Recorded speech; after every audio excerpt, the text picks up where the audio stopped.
Hi guys, welcome back to Jain talks. మళ్ళీ మంచి రెసిపీతో మీ ముందుకు వచ్చేసాను. ఏం చేస్తున్నాను ఎలా చూపిస్తారండి. నేను గ్రీన్ చికెన్ చేస్తున్నాను.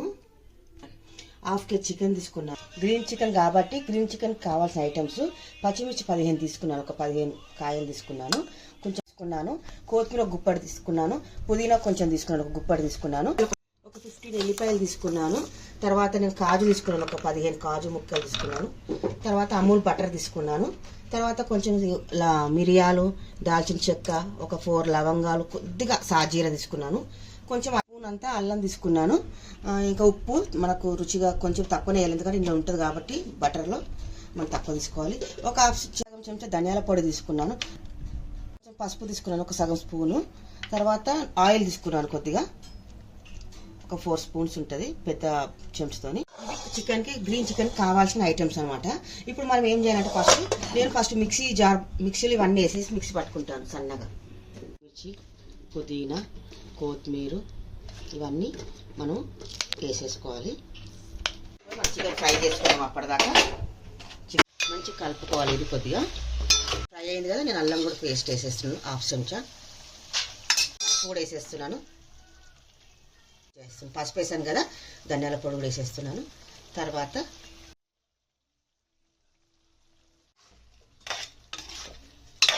దీని తర్వాత నేను ఏం వేస్తానంటే ముందుగా మనం పట్టుకున్నాం కదా మాదిరిగా అయితే చాలు.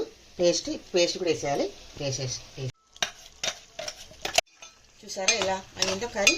అసలు దీంట్లో కారం అంటూ వేయొద్దండి, ఎందుకంటే గ్రీన్ చికెన్ కాబట్టి మనం పచ్చిమిర్చి, కొత్తిమీర, పుదీనా కావాలంటే మనము మిరియాలు వేసుకోవచ్చు. అందుకని మిరియాలు వేసాను. కారం మాత్రం అస్సలు యూజ్ చేయదు. సరే ఎంత మంచిగా ఇది అవుతుందో. కొద్దిగా మూత పెట్టేయాలి. కొంచెం ఆయిల్లోనే ఉడకాలి. చికెన్కి పూరి, నాన్ రోటీ, మరి ఇంకా రుమాల్ రోటీ, తందూరి రోటీ, దానికి చాలా బాగుంటుంది కర్రీ. బాగుంటుందండి. మరి రైస్లోకి తినలేము, తింటే వాళ్ళు తింటారు కానీ అంత టేస్ట్ అనిపించదు. చపాతీస్కి అయితే చాలా బాగుంటుంది. పిండి నానుకుంటున్నాను, ఎందుకంటే అక్కడ కర్రీ అవుతుంది కదా, నైట్కి తినాలి కాబట్టి నేను చపాతీ ఫ్రై చేస్తున్నాను. చికెన్ ఎంతవరకు ఫ్రై అయిపోయిందో చూద్దాం రండి. చూసారా ఎలా అయిందో, ఆయిల్ అంతా ఇలా పైకి వచ్చిందో. ఇప్పుడు మనం కొంచెం వాటర్ వేసుకోవాలి. ఒక పేస్ట్ వేసాను కదా, దాంట్లో ఉన్న కొద్దిగా మసాలాని అందులో వాటర్ పోసాను, ఒక గ్లాసు. అవి కూడా పోసేసుకోవాలి మనం. చూసారా ఇట్లా కలుపుకోవాలి. లాస్ట్ నేను బటర్ వేస్తాను ఫైనల్గా. కొద్దిగా ఉడికాక ఫైనల్గా నేను బటర్ వేసేస్తాను. ఎందుకంటే చపాతీకి ఇలానే ఉండాలండి. మరి గట్టిగా ఉంటే తినబుద్ధి కాదు, మీడియంగా ఉండాలి. మరి అంత పలచగా కాదు, అంత గట్టి కాదు, మీడియం సైజులో ఉంటే మనకు సరిపోద్ది. ఇది కొద్దిగా ఉడకాలి. అప్పుడాక నేను చపాతీ రెడీ చేసుకుంటాను. ప్రిపేర్ చేసుకుంటున్నాను చపాతీకి పిండి. ఎంత సాఫ్ట్గా ఉంది చూసారా.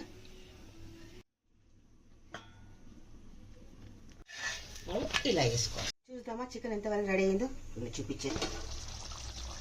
ఎంత బాగుంది. ఇప్పుడు మనము ఈ మాదిరిగా ఉండాలండి చపాతీకి. చాలు. ఇంకా నేను బటర్ వేసేస్తున్నాను.